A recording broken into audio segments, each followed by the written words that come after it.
On vous présente nos derniers arrivages. On y va avec Critter Kitchen, Critique en cuisine. C'est un jeu pour 1 à 5 joueurs, les parties d'environ 60 minutes pour 12 ans et plus. C'est un jeu qui était beaucoup attendu.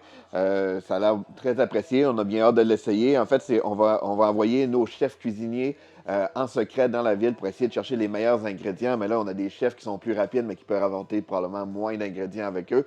On a des recettes secrètes là, à réussir à élaborer. Donc, un jeu qui a l'air très bien, Critter Kitchen.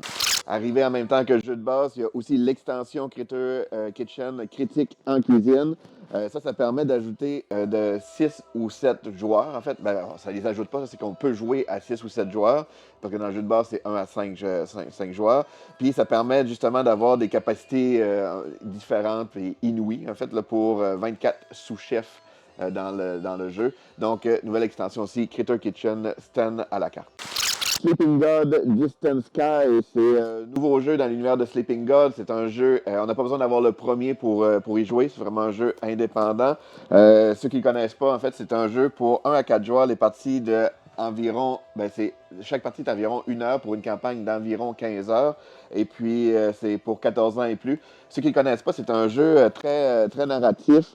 On va se promener, là, on a un genre de livre d'aventure. On va avoir des décisions à prendre pour vivre cette aventure-là. Ce qui est le fun du jeu aussi, c'est on n'est pas obligé de jouer la même campagne avec les mêmes joueurs. Les joueurs peuvent se retirer ou s'ajouter pendant la campagne. Évidemment, si tout le monde veut suivre exactement ce qui s'est passé, c'est mieux de suivre tout le monde.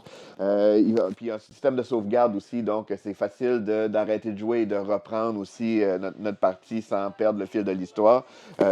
C'est Distant Sky de Sleeping God.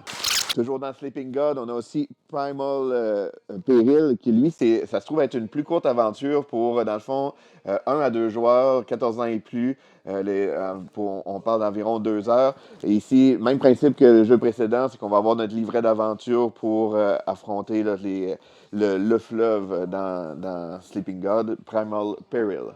Gapsi, c'est le nouveau jeu de Bruno Catala et Ludovic Maublanc, un duo qui a fait d'excellents jeux. C'est un jeu de duel pour 2 joueurs, 10 ans et plus, les parties d'environ 30 minutes. C'est que là, on va essayer de s'affronter entre les 2 joueurs.